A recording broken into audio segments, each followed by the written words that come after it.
Morning, everybody. Boy, that was some report Claude created for me this morning about the Department of Labor. All them H-1B applications that they're using. Now, I want you to think about that. Department of Labor, sole reason for existence is to train our workers, American citizens. If they're not doing it for American citizens, we don't need a Department of Labor. Now let's look at it. Here's what got me more than anything. I want you to read this little line right here. The agency that runs the H-1B program also depends on it. The U.S. Department of Labor's Office of Foreign Labor Certification is the office that reviews and certifies every H-1B labor condition application filed in the country, including the very filings examined in this report. Now think about that. Do you think the Department of Labor is ever going to tell the Department of Labor they can't hire an H-1B? No, they ain't.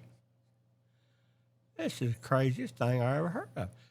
At the same time, DOL itself and its largest statistical agency, the Bureau of Labor Statistics, has been a destination work site for at least 28 H-1B contract software developers since September 2024. Oh, we can go back months, fella. We hadn't even begun to dig into this. None of these workers are direct DOL employees. Each placement works through a staffing intermediary. A private company files an LCA and H-1B petition, then places the worker at a DOL facility or has them work remotely for DOL under a services contract. This is the same pattern we found at the Texas Office of Attorney General. You listen up, Ken Paxton. We're coming, man. We're digging. We're going to find any kind of dirt on you at all. Same thing for the Department of Labor. Third-party firms supplying IT labor to government agencies through the H-1B pipeline. You know how to cut the H-1B pipeline in half overnight? Make it so that any federal or state government agency that is using taxpayer money to operate on has to hire only the citizens of our country. No green cards, no H-1Bs, no temporary workers, no nothing. They have to hire Americans in America. By God, you'll cut the H-1B overnight. 50% at least would be my goal. A lot of stuff, man. A lot of stuff. And we're only just getting started. Imagine what we can do as we can bring on more and more people, hire more and more people to focus on these state and federal government agencies. Yeah, we can't stop a trillionaire like Elon Musk from hiring overseas because it's his money. But the federal government, state government, that's my money and your money. And we can stop that. The question is, do we have the willpower to do it? I think we do. More and more Americans are realizing the game is rigged against them. This is why they can't provide for their families anymore.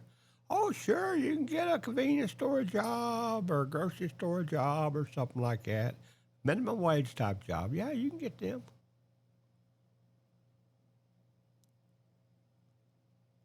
Can you buy a house? Cars costing $60,000 and up. Can you buy a car? Two of you working? Can you buy two cars? It's $120,000 for two cars. About $400,000 for a house. So say $750,000 in income you got to have just to buy the things that we consider essential.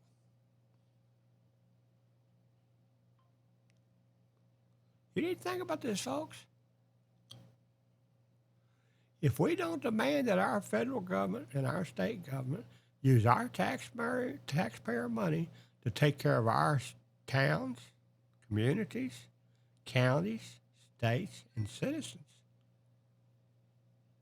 then you're going to have the crap that's happening up in Michigan and Frisco, Texas, and places like that, where you got people from other countries voting themselves into office so that they can change the whole rules that our country was built on. It starts with you and me looking ourselves in the mirror and say, yeah, I'm too busy for all this crap, but if I don't do it, who is going to do it? We need to start standing up for Americans in America because there ain't no other country to go to. Where are you going to go to? Our forefathers come from being serfs and peasants. And what was it, UK, Britain? I don't know. I'm not a damn historian. But they escaped all that. And they built the best damn system ever that allowed us to be all that we could be. And now we're letting these billionaires and trillionaires and millionaires build this oligarchy, which is bringing us back to the days of the serfs and the peasants. Well, I wasn't meant to be a peasant. I'm not meant to be a serf. I don't think you were either. So it's up to us, folks. We stand up or we don't. What's that old saying? United we stand, divided we fall. We ain't got no place else to go to. This is Texas. This is America. We were building on places like the Alamo, Valley Forge, all them other places in between.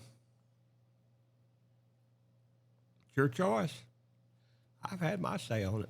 You know where I stand.